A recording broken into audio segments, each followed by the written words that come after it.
செஷனில் பார்க்கலாம். இப்போ பார்த்தீங்கன்னா ஜிமெயில் அக்கௌண்ட் உள்ளவங்க எல்லாருக்குமே வந்து ஒரு கூகுள் பேஜ் அக்கௌண்ட்டும் ஒன்று நீங்கள் கிரியேட் பண்ணிக்கலாம். இது வந்து pages.google.com அப்படின்ற சைட்டில் நீங்கள் வந்து உள்ள போகலாம்.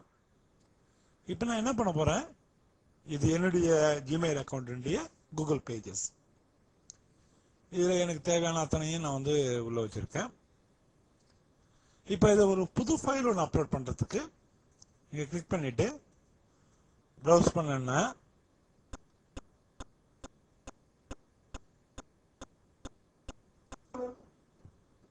இப்போ நம்ம பிஎம்ஐ அப்படின்னு நம்ம தயார் பண்ண ஃப்ளாஷ் ஃபைல் இங்கே இருக்குது, அதாவது எஸ்டபிள்யூஎஃப் ஃபைல் இங்கே இருக்குது.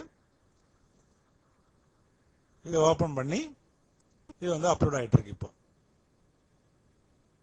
8 KB தான், ரொம்ப ஃபாஸ்ட்டாக அப்லோட் ஆகிடும். இப்போ பார்த்தீங்கன்னா இதை கிளிக் பண்ணி பார்த்தீங்கன்னா இதனுடைய யூஆர்எல் உங்களுக்கு தெரியும்.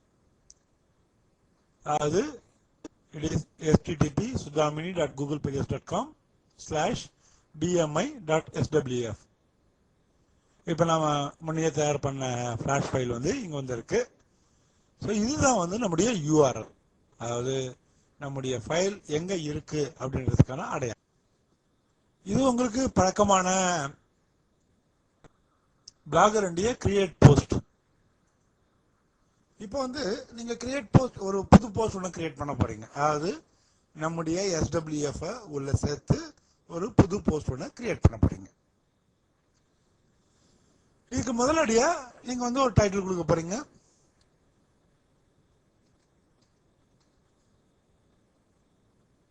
சோதனை.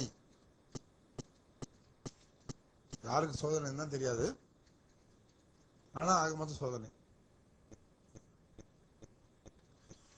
இங்க வந்து உள்ள வந்து நீங்க தேவையான டெக்ஸ்ட் நீங்க டைப் பண்ணிக்கங்க. உங்கள்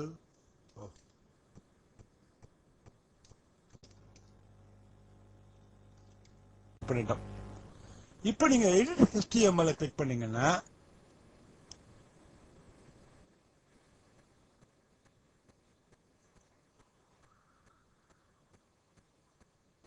இப்போ இதுல ஒரு என்டர் அடிச்சுட்டு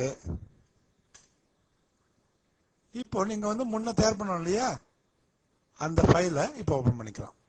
இப்போ கிரியேட் ஆன ஃபைல் இதை வந்து நீங்க நோட் பேட்ல ஓபன் பண்ணணும்.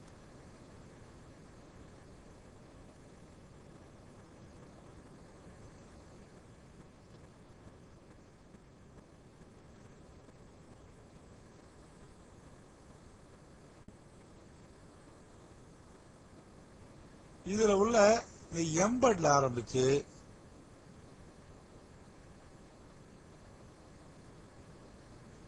எம்பர்ட் முடிகிற வரைக்கும் உள்ள ஏரியாவை அப்படி காப்பி பண்ணிக்கணும்.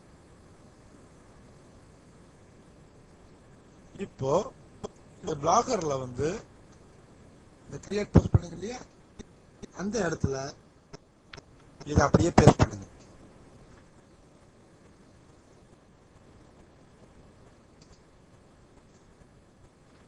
இப்ப பேஸ்ட் ஆயிடுச்சு.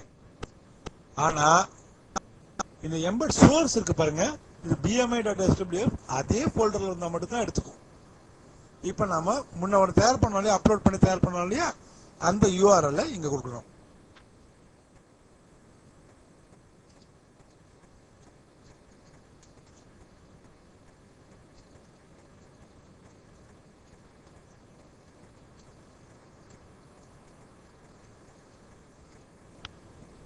அதாவது http://googlepages.com/bmi.swf முடிஞ்சிச்சு. எவ்வளவுதான்.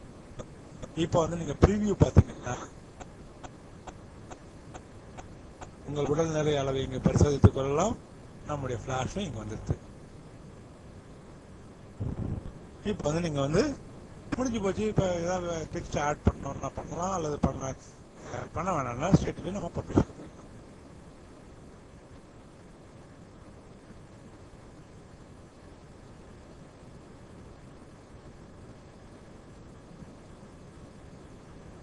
இது ஒரு இது எக்ஸ்ட்ரா இருக்கும், அதை டெலிட் பண்ணி எம்படுக்கும் மேல நம்ம காப்பி பண்ணோம் இல்லையா, அது தப்பு.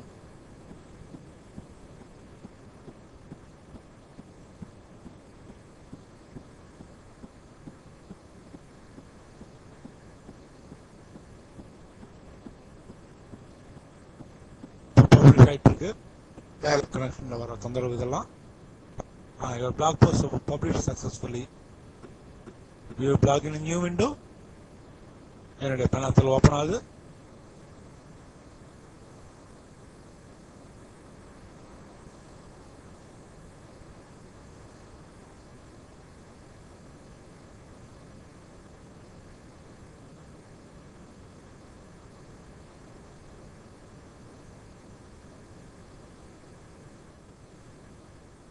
இதையும் கட் பண்ணணும்.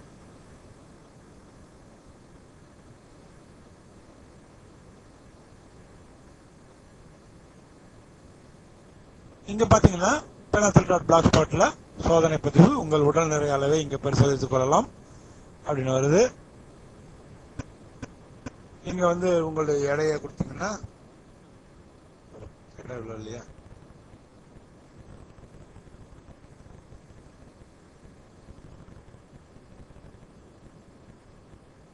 ஆ 23.18 உயரத்துக்கான சரியான எடை மெயின்டைன் பண்ணுங்க. இல்லைதான் சார், முடிஞ்சு போச்சு. மிக்க நன்றி. இதை வச்சு இன்னொரு 2-3 ஃபிளாஷ் போஸ்டாக வந்ததுன்னா ரொம்ப மகிழ்ச்சி அடைவேன். ஏன்னா இந்த ஊடகத்தினுடைய, அதாவது இன்டர்நெட் அப்படின்ற ஊடகத்தினுடைய முக்கியமான ஒரு வசதியாக நான் பார்க்கறது இந்த இடையூடாடும் தன்மை, அதாவது இன்டராக்டிவிட்டி. சும்மா ஒரு டெக்ஸ்டா வந்து ஃபுல்லா டைப் பண்ணி நம்ம அதை பப்ளிஷ் பண்றதுல வந்து அதுக்கும் அச்சூடகத்துக்கும் பெரிய வித்தியாசம் கிடையாது. ஒரு சினிமா எப்ப நாடகத்தன்மையிலிருந்து விடுபட்டு வெளிப்புற படப்பிடிப்புகளுக்கு வந்ததோ அப்பதான் சினிமா வந்து சினிமாவுடைய ஊடகம், சினிமா என்ற ஊடகத்தினுடைய தனித்தன்மை வெளியே வந்தது. ஸோ இந்த ஊடகத்தினுடைய தனித்தன்மை வெளியே வரணும்னா அச்சு ஊடகத்திலிருந்து எப்படி வேறுபட்டது அப்படின்றது தெரிய வரணும்னா இந்த மாதிரி இன்டராக்டிவ், நான் ஃபிளாஷ் மட்டுமே சொல்லலை, எந்த விதமான இன்டராக்டிவ் ப்ரோக்ராம்களும் இந்த ஊடகத்தினுடைய தனித்தன்மையை பிரதிபலிக்கும் அப்படின்னு நான் நினைக்கிறேன். மிக்க நன்றி கவனிச்சதுக்கு, படிச்சதுக்கு. நீங்களும் உங்களுடைய வலைப்பு வலைத்தளத்தையும் உபயோகப்படுத்துவீங்கன்ற நம்பிக்கையோட விடைபெறேன். நன்றி, வணக்கம். Penathal Suresh signing off.